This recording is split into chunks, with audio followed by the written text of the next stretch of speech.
non-profit force of nature.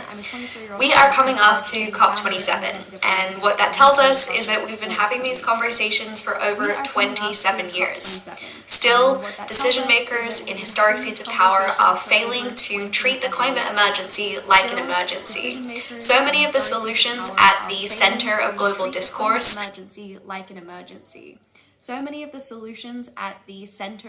discourse are techno-utopian and don't address the root of the crisis, or they're simply tokenistic. They plaster over a much bigger problem.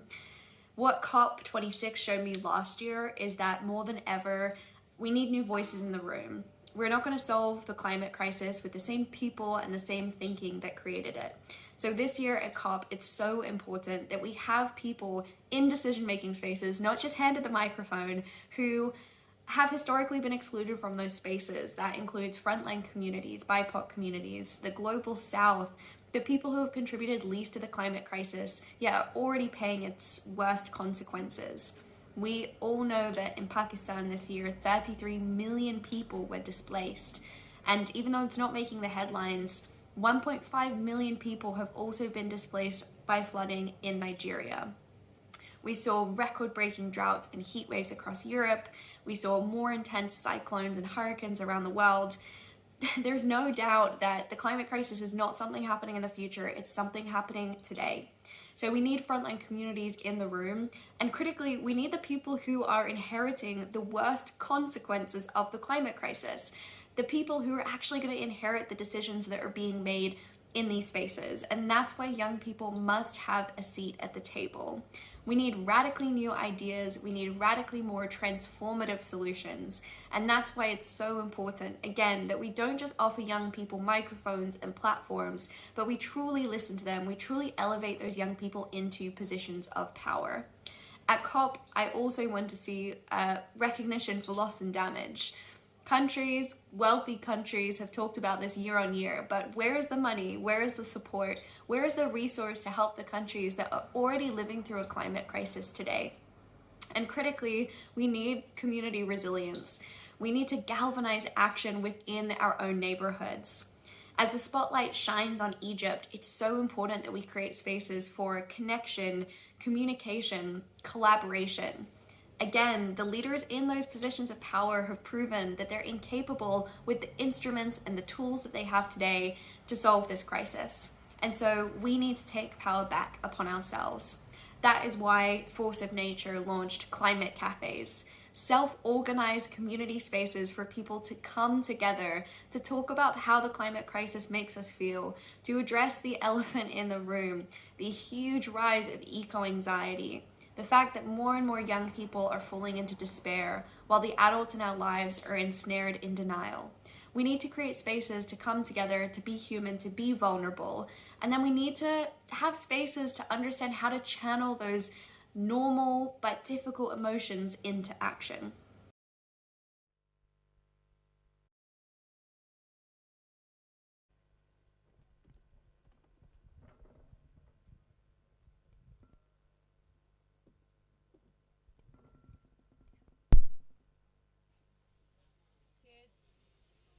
So as Clover stated quite brilliantly then, that the total reality that we are now at COP27. So these guys are all going to be here to address what is actually going on over the hill. What are they talking about and who is preventing? Or perhaps it's the way it's being promoted, the way agendas are being created. Maybe there's something in that culture that's maybe not working because we're not seeing the results that we'd like to see today. So this evening's discussion, I know, is going to be super engaging for all of us. And welcome, everybody. Let's give them all I can't speak anymore. A great big round of applause. Thank you. Good evening, everybody, and welcome to this youth version of COP27, where we are at the Park Regency Hotel for Extreme Hangout, and we're going to be talking to some youth leaders, some change makers about the culture at COP, and is it toxic? Is it not opening the door for people from marginalized groups, for people who typically have not had a voice, and what is their role in changing the narrative. Because as Amber just said, you know, and as Clover said, this dialogue has been going on for over 27 years, yet we're nowhere close to achieving our goal of having emissions by 2030, achieving net zero by 2050. It just doesn't look like it's going to happen. There's so much pessimism around it. Really, it's the youth who have the most to lose here, and it's their voices that need to be heard. So what we're gonna do, first of all, is I'd like for each of you to introduce yourselves, say your name, where you're from, what your background is, your interests, and then we'll start a discussion. So let's start.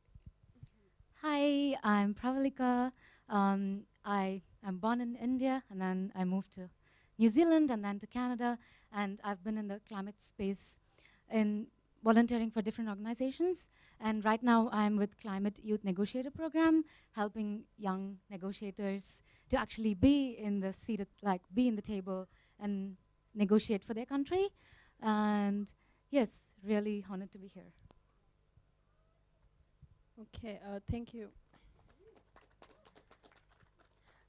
My name is Anita Soina. I am a 22-year-old environmentalist from Kenya.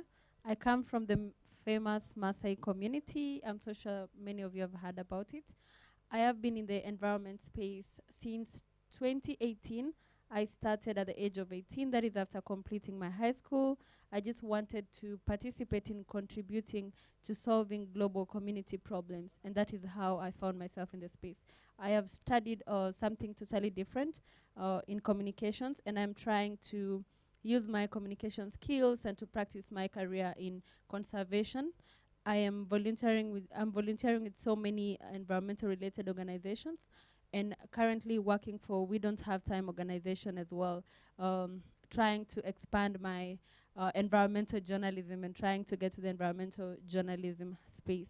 I am the founder of Spice Warriors organization. It's a youth-led, it's a youth initiative aimed at offering climate education in schools and in rural areas, and also trying to tell the stories of great climate heroes who don't have a platform, who are not lucky to have a platform like we do, and to connect them with the necessary support. I also recently started the Soina Foundation because I realized that as much as environment is at the center of social, political, and economic issues, there are some social issues that we can try to handle when we are not handling environment conservation. Issues such as sexual reproductive health education, mental health issues, and other SDGs like quality education, gender, and yeah. Thank you very much for having me. Awesome. Maybe if you could. Just testing. Okay, cool. Hi everyone, my name is Ryan. I'm 27. I'm from Lebanon. I'm also affiliated with several organizations, and that reason is because I just don't like to work in silos. My priority is to kind of tackle the food systems issues, especially food security in MENA countries that are actually suffering from political and economic reasons. And I'd like to always kind of bring about or elaborate that there are really hidden reasons that are not being discussed at COP, not only COP, other events as well, that are not being discussed here. So I always like to bring that perspective of those people who talk to me on a personal level to bring it here. So maybe I don't always represent young people like extremely, but I do like to kind of represent everybody's perspective that is not represented here. And I think that's why we're here today, because a lot of perspectives are not being represented, and that's because of the setup of how we are here. So yeah, that's a little bit about me. Hi everyone, my name is Chiara de Sassubiotto. I'm a bit of a last-minute speaker. So I come from the Cayman Islands. I'm 18 years old, and I'm here representing Protect Our Future. We are a youth-led environmental organization that strives to implement legislation and environmental policy in the Cayman Islands. Wonderful. Thank you all for being here. And an introduction to me. My name is Daphne Ewing Chow. I am a senior contributor at Forbes. And my focus is on the environment and food, and I try to connect the two in every way that I can. So I'm here at COP looking at those synergies, and of course this is an amazing COP for me because this is the real first time that there's been a formal acknowledgement of the connection between food and climate. So it's been quite amazing. Also, something that I didn't mention is this session today is being hosted by Act4Food Act4Change, and that is a youth movement. And I'm going to actually ask Ryan if he can talk more about Act4Food Act4Change. Yeah, Act4Food Act4Change is a youth-led campaign. It actually emerged after the United Nations Food Systems Summit. Somebody from Bangladesh actually initiated it, and we started to join as young people. And now we have people from all around the world, and we've accomplished so much. It's called Act4Food Act4Change. First of all, we started with pledges that everybody pledges to fix our broken food systems. But then we went on to having people vote on what do they want to achieve as young people. I'm going to talk a little bit about that during this panel, but we've had more than 200,000 young people tell us what they want to fix in food systems. It's a global online campaign. We're supported by the Food Foundation and the Global Alliance for Improved Nutrition. So yeah, this is us. Wonderful. And I know there's obviously been more support than ever before for youth, and youths need to be engaged in this process. And like I said earlier, there's been more of a commitment around food as well. So of course now we have the food pavilion, food systems pavilion, and we have events surrounding food. I guess there's someone involved with that, and it's truly exciting for food/climate nerds like myself and some of the others in the audience this year. So actually, for those of you who might be passionate about food and climate, what does it mean to you for this connection to have been made this year?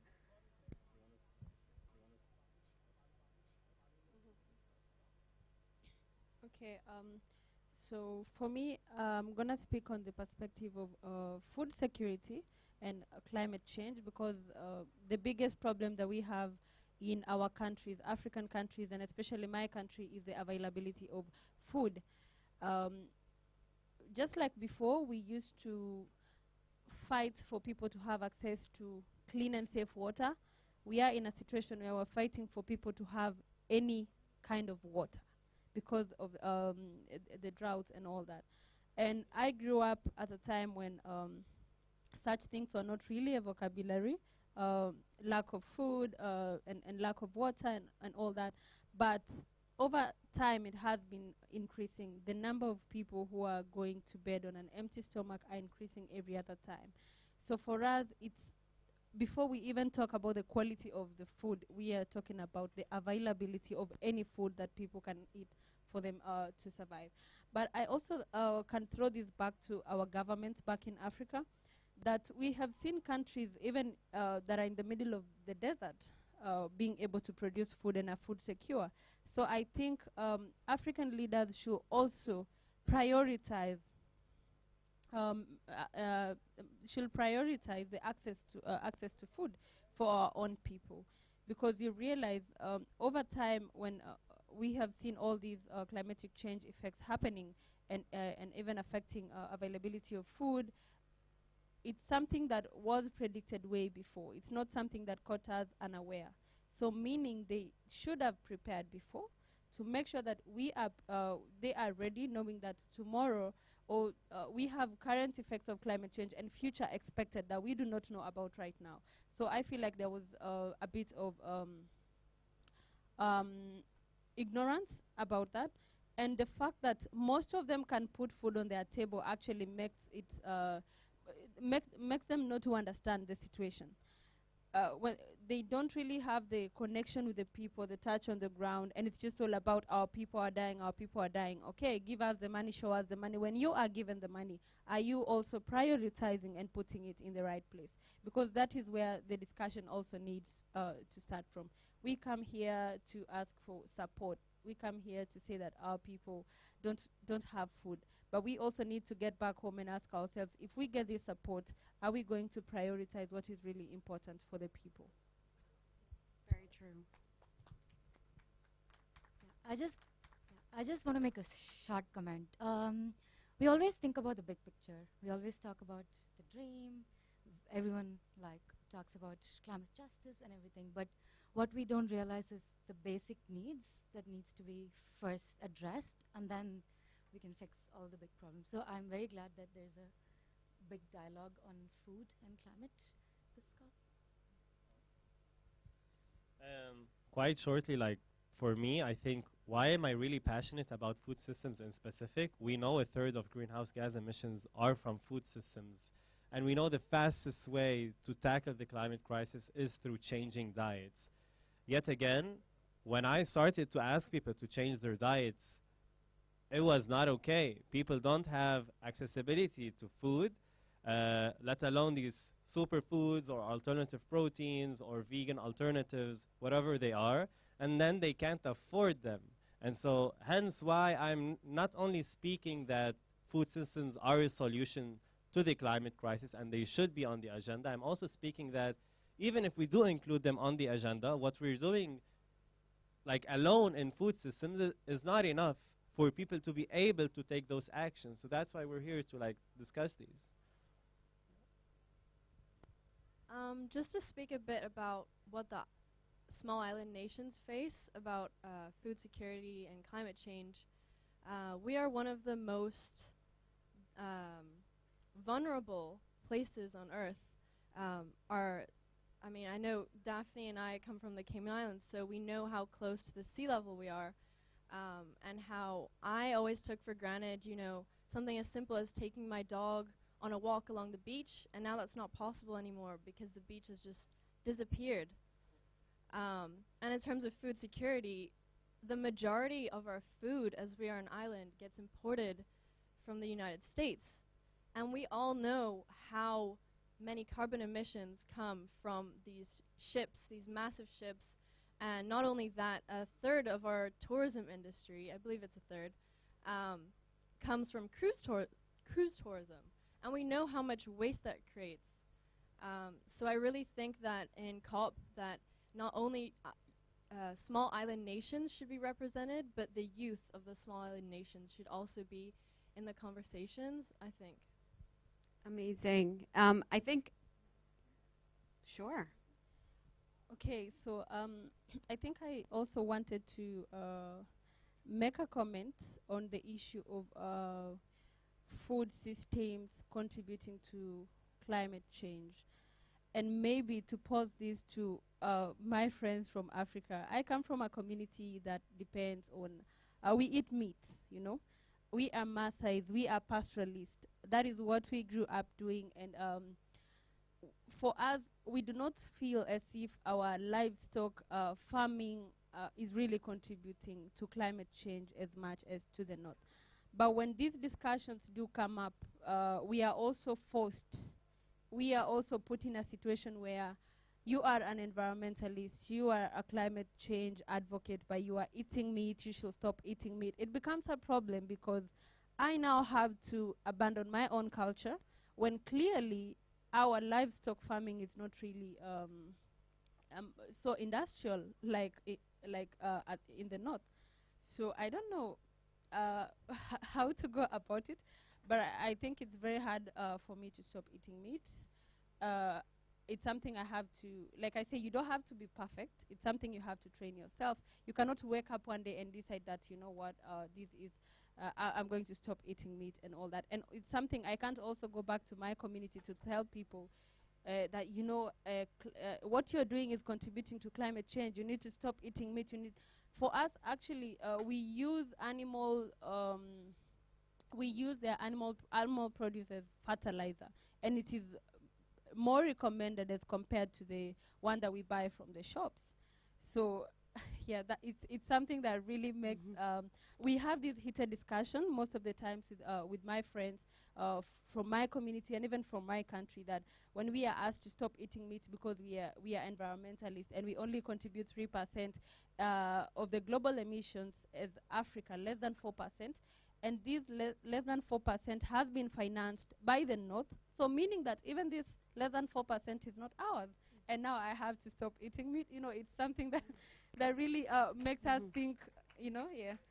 I think also the issue that Anita raises is, again, it's about marginalization and inclusivity. It isn't even about me at the end of the day. It's about the fact that there's a certain amount of privilege that comes along with this, you know, alternative protein and all of that, where, you know, the Maasai people and pastoralists, I think you guys, I think in Kenya alone for the year, like 2.4 million livestock have been lost due to the drought. And you're suffering as a result of climate change, and people are going to tell you how to regulate your behavior, and that's why your voice is so important, because it traditionally has not been. It has been a certain face that looks a certain way, that is of a certain gender, that has dictated how you're supposed to behave in order to achieve a certain outcome. And as a result, there are people in all corners of the earth who are really sort of at the point of consequences. The small island developing states were among the most indebted countries in the world because of natural disasters that were of no doing of our own. So Africa contributes 3 or 4%, the Caribbean less than 1%, and yet we're reaping the biggest consequences from climate change and climate impacts. So that brings us to why we're here today. What is wrong with COP? Why are changes not being made? We see, you know, certain faces, certain world leaders come to the stage and they give these beautiful speeches and everybody claps and people get up and they pat them on the back and nothing happens, nothing changes. What needs to happen? What's wrong with COP, and how does it need to look in order for change to occur? Yeah, I can go. There are so many perspectives on what is wrong with COP, but I'm just going to stick with the youth perspective. Yeah, so I come from India, right? I grew up in a place where we've always found problems together. We found solutions together. We're always a community. That's how I grew up. So we talk a lot about intergenerational equity, intersectional justice, but is it reflected in COP? Like, do people actually find themselves, especially youth, find themselves being heard at COP, getting a seat at the table? No, because I'm with the Climate Youth Negotiator Program. Before we created this, we did a whole lot of research, and we realized 56% are youth in the entire world. But then when it comes to actual negotiation process, like actually asking for what we want, it's only 25% of the delegates are under 35, and only 2% of the entire 25% are in leadership roles. So we actually have to ask a question of, are we giving them the actual voice that needs to be heard? Or is it just we're giving speeches, there are climate activists who come and talk, but when it actually comes to negotiations and being part of the table, are we giving them the right voice? So I think that's the question we need to ask.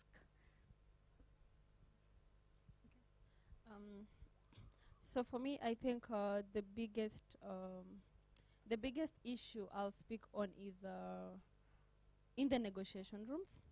I mean, my country, which I would like to appreciate, this time has included more youths in the party delegation with the party overflow badges and the party badges and all that. But then you realize that we have these rooms where we really want to hear what our leaders are talking about, and you have to have this special card for you to go in. So I managed to attend one of the high-level events yesterday with my friend, and we were the only youth seated in the room. The room was very full, and we only managed because we went 2 hours before and sat down, knowing that nobody will come and tell you to stand, you know, and to stand so someone else could sit. We were actually planning to ask them that, can you see anybody our age here, in case they were planning to ask us to go out. I mean, this should not be happening. I also feel like what COP should look like is we should bring people to tell their own stories. We come and tell the stories of other people, and maybe sometimes it's not felt. The urgency of the action is not felt. We need to start looking at, for example, if it's if we have, for example, in my country, we have people who are doing amazing things, even in my organization, who are having projects at the coastal parts of Kenya. They can better explain their projects, because I do not live at the coastal parts of Kenya, and I may not be able to tell their stories and how they are affected and how they contribute to marine conservation. When it comes to my community, I can better explain, maybe better than yourself who lives somewhere in a different place. So I feel COP and leaders should give a chance and support these people to come and tell their own stories. I believe that will also put more effort. Something else is that COP27 has been labeled as an African COP. To me, the geographical location of a conference does not determine if it's addressing the issues of that place.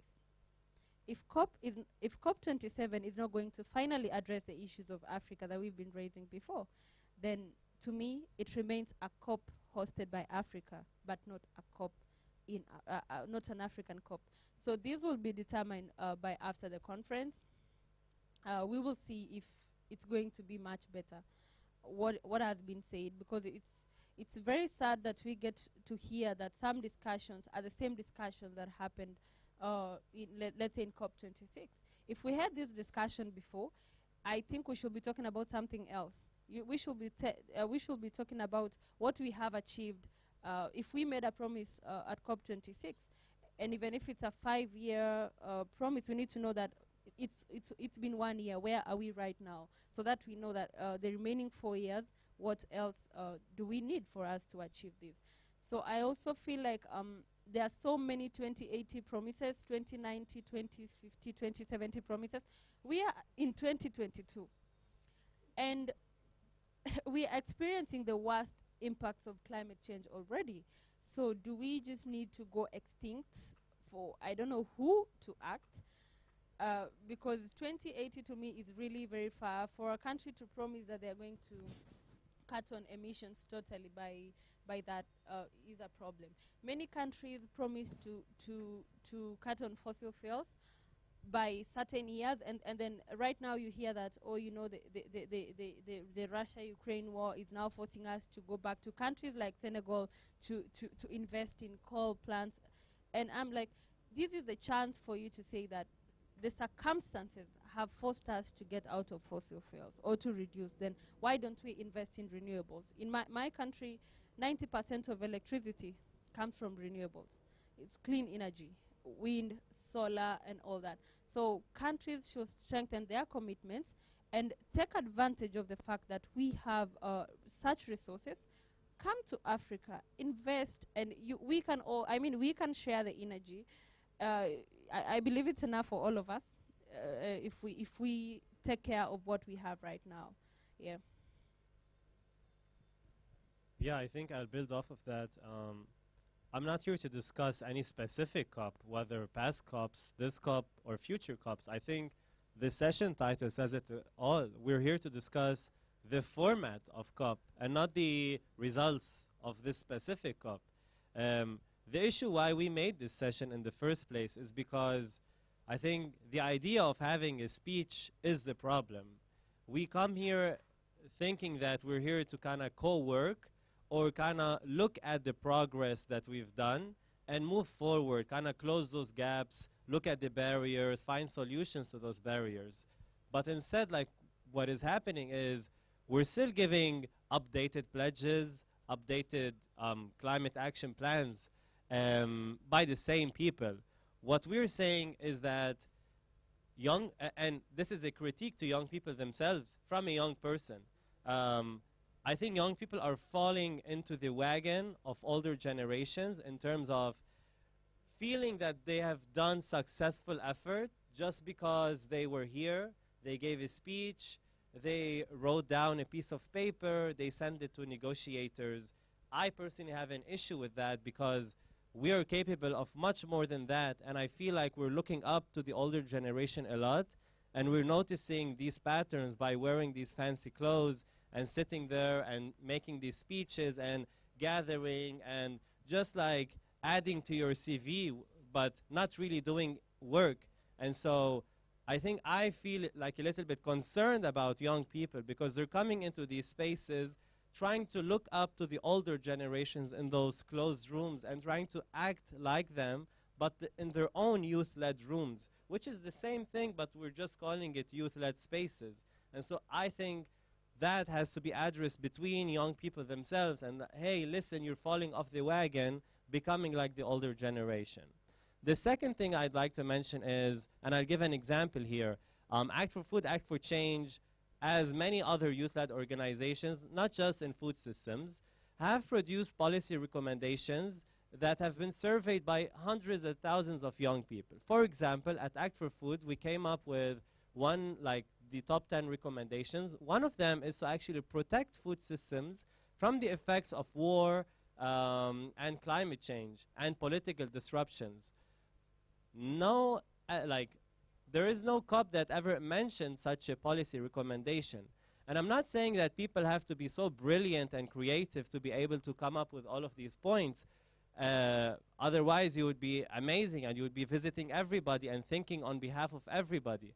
What we're saying is that there's so many policy recommendations by others and even institutions that are not youth-led that deserve to be incorporated into these plans. And you can't do that other than sitting down with these people who are putting those policy recommendations, sitting down with the farmers, with the consumers themselves. I don't know if there's an association for consumers or whatever, but putting all stakeholders in the room and allowing them to propose their own policy recommendations is the way forward for us to sit in a venue. But when you have only government-led perspectives, and then you have policies that are being brought up by other non-governmental organizations that really deserve to be on the spot, of course it's going to be siloed. Of course we all work in silos because it's difficult. None of you can work in complete comprehension. It's not possible because you get funding to do something specific in your own organization. I do that.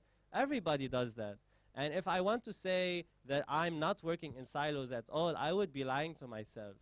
The thing is, I can work in silos for the entire year, but when I come here and sit with you, you bring your own silos, I bring my own silos, everybody brings their own silos, and then now the table is full of every person's perspective from their own silos. And this is how you get to comprehension. And so that's why I think young people should be really concerned themselves, they should critique themselves as to why am I falling into what they're doing, but I'm doing it at KOI, like the Conference of Youth. Great, KOI is amazing, but I felt like it was just a youth-led segment of what is happening inside, but yet again we say it's youth-led. So what? It's youth-led. Then what? What are you doing, And so, yeah, that's what I just wanted to highlight, is that when you want to encompass all the perspectives, there's no way to do it other than including everybody's siloed thinking. So yeah, that's it.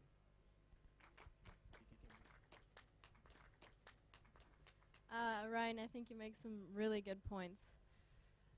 Just from a perspective of a youth from a small island nation, we've done so many protests with Protect Our Future. We've done protests. We've had government meetings. I think there's been so much speaking, but there hasn't been enough action. And I think that can also be reflected in COP. How many years has COP been going on? How many years are we going to have to be having the same conversations before action is actually taken? The Caribbean is one of the areas in the world that's most affected by the hurricane season. And I know I see it every year. Hurricanes get even worse. Even more intense and even more terrifying. Daphne, I know you can back me up on this. But honestly, I think that one of the toxic, the toxic culture at COP isn't necessarily, you know, the fact that we aren't including more people. I think it's more about the fact that voices aren't being heard. And as a youth, I know we all feel this, that our voices can feel small at times, and especially coming from a tiny island that looks like a smudge on the world map, coming here to a giant global conference and, you know, putting my nation in perspective to some of the great nations that are here today, it's really easy to feel like my voice is small. So I think that COP in the future really needs to amplify the youth's voice. And I know you mentioned it before that we need not just a platform, but we need to be heard and included in the discussions. Yeah. I just want to add to Ryan's point, like how you said youth is not doing enough. But I also believe there's just no mandate or there's no global process to actually equip the youths to do enough. The skills, youth might not be equipped enough to, like, they need the skills, they need the knowledge.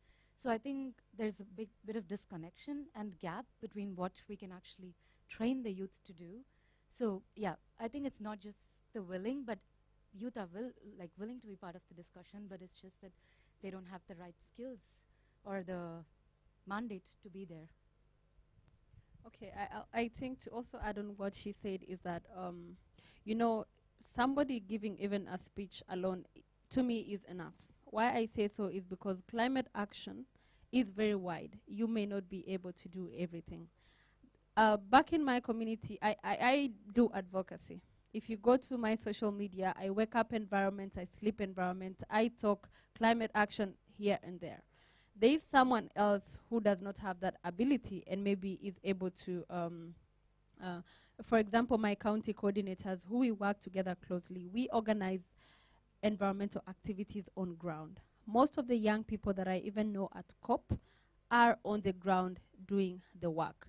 We have to come to COP to seek necessary and important networks that will finance our projects directly. Why I say so is because sometimes we ask for financing as let's say, as a country. But when we get back home, we realize that you are alone and your projects cannot continue. So you have to come to COP, find the necessary networks, because I know among us you'll find someone who can help you, not even just financially, but even capacity building. So to me, I believe that the youths are really doing their best. Why we ask why we are asking for the youth space and why we come for these conferences is not because we just want to come and follow and just try and follow up what the old people are doing. It's because we are already doing action on ground. We are coming to look for the support, and that's why you see us even begging to get into some of these rooms, because that is what climate action means to us. We want to be part of we want to sit on we want to be included on the table. And something else, I believe that older people have their own, I mean, everybody is equally important. It's not only the youth. I ran for office in the previous election, and I was telling people, it's not just about the youth, it's about everybody. Everybody has that thing that they can share with us. They have the skills maybe to negotiate. We will need that support from them. We need just transfer of leadership skills in these spaces from one generation to another. So to me, I really want to tell every youth outside there that you are doing the best that you can. You can keep adding maybe more and more to what you're doing, but you don't have to also, you don't have to put yourself in a situation where you feel like you're not doing enough. Of course, we have felt that before, but here to tell you that you are doing actually what is supposed to be done. I have no clue what time it is. Okay. Could we open it up? Yes. So I just want to maybe pull out the themes that I'm hearing coming out, and then I'd like to open it up to the floor. What I'm hearing is there's too much ego, basically. It's being dictated by ego. The ones who can string together the greatest poetry are the ones whose speeches are repeated, but nothing actually happens. It's all very symbolic. It needs to be flatter, less of a hierarchy in the discussions. And there needs to be alternative forms of communication, because not everybody actually is a speaker. There's There's artists who are making the most powerful and loud cry for change through their art, whether they're photographers or musicians or, you know, any kind of art. And usually it's success through those channels that they find their voice. So there are so many alternative methods of communication. And on that note, actually, part 2 of this session is going to be in the format of an alternative form of communication where we're going to be employing more empathy and compassion with each other and learning about one another's experiences. So on that note, I'd like to just open it up to the floor and hear what other people's thoughts are about this subject matter. Is there anybody who would like to contribute to the discussion? Yes. Yes. Just,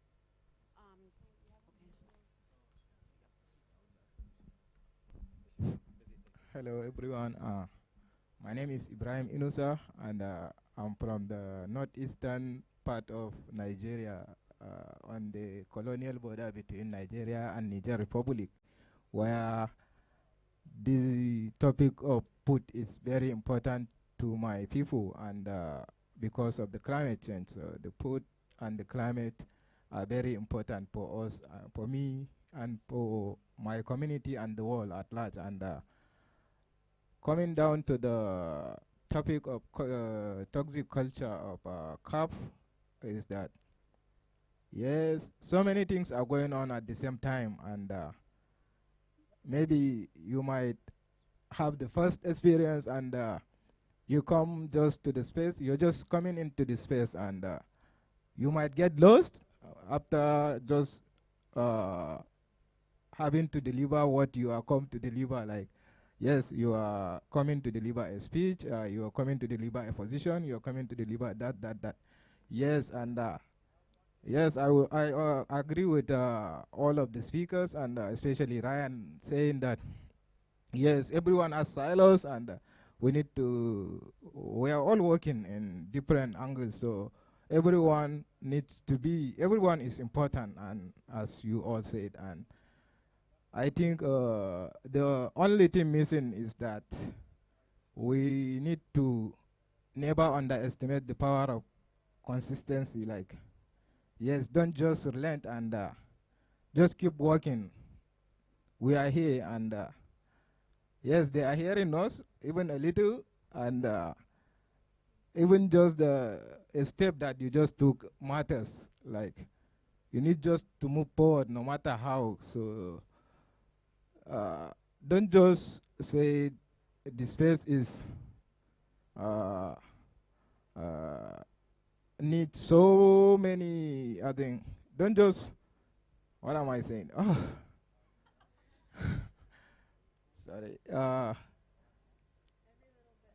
Yeah, every little bit helps, and you're all, yes, we're all like leaders in our various communities, so don't underestimate the power, and let's just come together, and we need the power shift, and powers and the leadership have been built, and we need to build that, and right here at the Extreme Hangout. Yeah, thank you. Anybody else?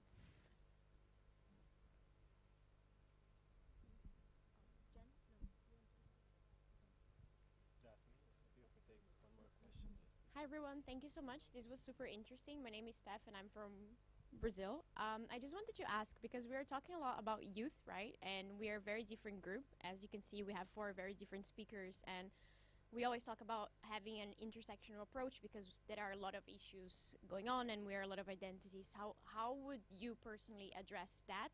Because the term youth is very general, and how can we get to the specifics of it? Don't know, yeah, thanks.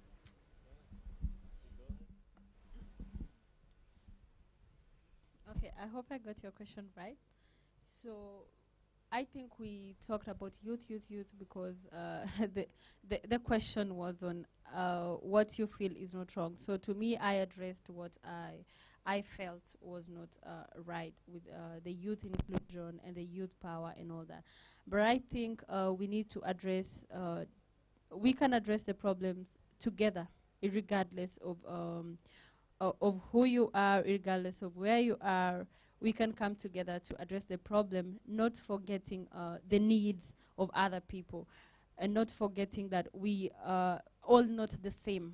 We are all not the same in the society. So I think by just understanding that we are diverse, respecting diversity, but also taking in views from every individual, regardless of who they are. Yeah, I really don't have much to say on that. Anita, I think you're completely right.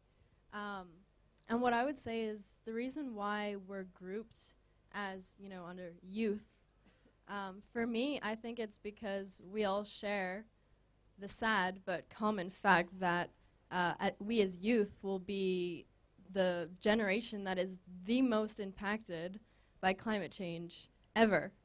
And it's our responsibility to come together as a youth to push for things like amplifying the youth voice and getting governments to actually take us seriously and listen to what we're saying. Yeah, that's what I had to say.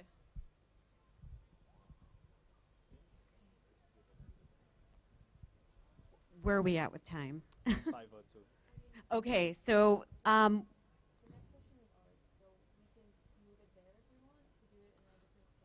okay, so should we have time for one more question? Are you okay with that? Okay. Okay, so if there's one more question, we'll take it and then move on to the second part of. Two more questions? Oh.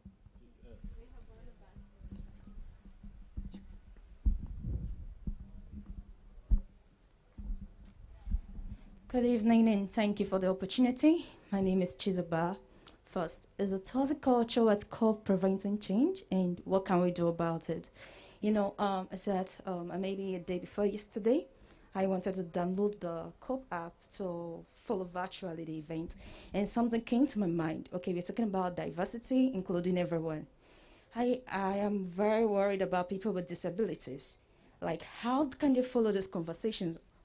I don't know, maybe someone who is blind. I don't know. And there's another thing about speeches. I think for most of them, I haven't really seen maybe an interpreter for the speeches and all that.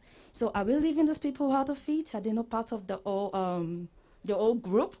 And I want to see more of them in COPE, right? When you're saying youth, is it that they are no youth or they're not involved in one thing or the other? So I just feel like they're out today. Most of them are not involved in this whole thing. So we just talk about diversity. Okay, we'll bring people from different countries, right? We'll bring people from, a whole lot of different educational backgrounds. But what about those people with disabilities? Because for me, there's a toxic culture. Toxic culture. Thank you. That's such a strong point. And what about cultures in which communication is not amplified, like in rural communities when there isn't as much of an ability to have that kind of platform to communicate your opinions, or even cultures where youth voices are not encouraged and are actually, the whole notion of children should be seen and not heard is very common in many communities, and including the community that I grew up in, which is the island of Barbados. So it's also to look at these cultural marginalizations. So that's just such a solid point you made there. There was one more question. Yes. Hi, everyone. Thanks so much for your perspectives tonight on this topic. I think I hear a lot of young people talking about this in the rooms that I have been in so far. I think that this is a complex question because the actual process of bringing together every nation, every state on this planet and so many other stakeholders to have this conversation is hard. And to me, the way that COP exists right now, it exists the way with the hierarchy and the exclusion because our other systems on this planet exist this way as well. Under capitalism, colonialism, we can go on. And so, but I also think that young people are disrupting that system, and diverse communities around the world have lived outside of those kinds of systems for a long time. And so I am wondering if each of you could share a practice like from your community or from your organization that brings people together in a different way than what COP is doing right now, the way that COP exists right now. Does my question make sense? Yeah, so as I said, I support the Climate Youth Negotiator program. So this is the first time, I believe, is we've developed this whole global process where we bring delegates, future delegates from different parts of the world together, and we train these people together. So that's probably one of the different things that we do from like COP. So we actually bring global perspectives in one room as we train them in the 6-month process. So they develop the connections, they develop the relationships, and that's the like most exciting part, because when you do go into negotiations, you actually already have the support and the like the relationship that you would want, so that people come together. When we talk about coming together, this is actually coming together to fight for climate justice. So I believe that's one thing we do differently, is actually bringing people together right from the start, and not just at COP, but actually creating that community, sense of community right from the start. Okay, so for me, I'd say when I started the organization, like I said before, I did not have any class background on environment, but I went ahead and did it.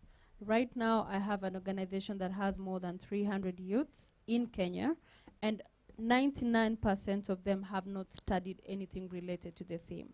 So these are the people from my social media platform who would see my post and they will say, I also want to plant a tree, you know, how can I also come with you? And that is how we created our own family that keeps expanding every other day to join us. So what we do differently at COP is we are a family and we are doing the real action on ground.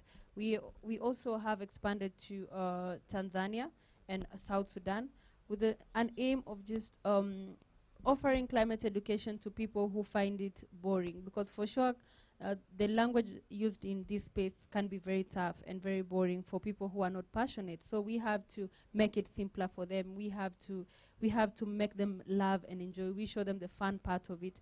And the most important thing, what we're doing in our country, is we're trying to show people the money-making part of it, because most of the time, and I will speak again for the youth, is that whenever it's a voluntary activity or they need volunteers, they will go for the youths. But when they are paying, when they are giving out paying services, they don't go for the youth. So it's also something that we are doing in my organization, sending that message out that show these young people, show these people the money-making part of conservation, so that they can also stay.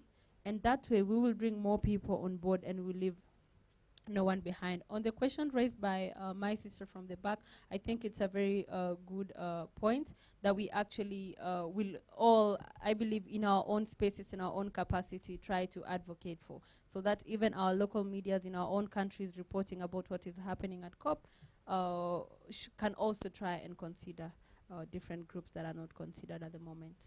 Thank you. Yeah, thank you so much, Rachel. Actually, this question we wanted to ask you, which is why we're gonna shift off to the next session. But I'm just gonna, because I wanted to introduce it there, but since you just asked it, there's this Talanoa dialogue technique that happened at COP23 officially inside, and it was proposed by by the government of Fiji, and which is like kind of having an inclusive dialogue, everybody eye to eye, a round table, and this is what we want to enforce right here. Of course, everybody has their own experiences of being inclusive of other people. That's why we want to take note of what you think. So if we could invite you all to kind of sit in a sharing circle over there. Of course, I will pass it on to you. Yeah, then you could actually like share what you think we could recommend to whoever that we can recommend, how to be inclusive of people. Maybe words, keywords, techniques, art, whatever you think is valid, we will take note of that. So yeah, just after Chiara ends, we will ask you all to please move to the carpet section. Could I ask you to repeat your question quickly? Oh, sorry. Could I? Yeah. My question is, what like alternatives do you use in your own organization or in your own communities that are different than the systems that exist within COP? Like to provide an example of what an alternative could look like. Okay, yeah. So with Protect Our Future, we do a lot of physical activities, beach cleanups every weekend. The amount of plastic that we have collected has not even done a dent in the problem, yet pounds upon pounds of plastic has been picked up from the beach. So we have members from all over the Caribbean, but it's mainly focused on including our community in the Cayman Islands.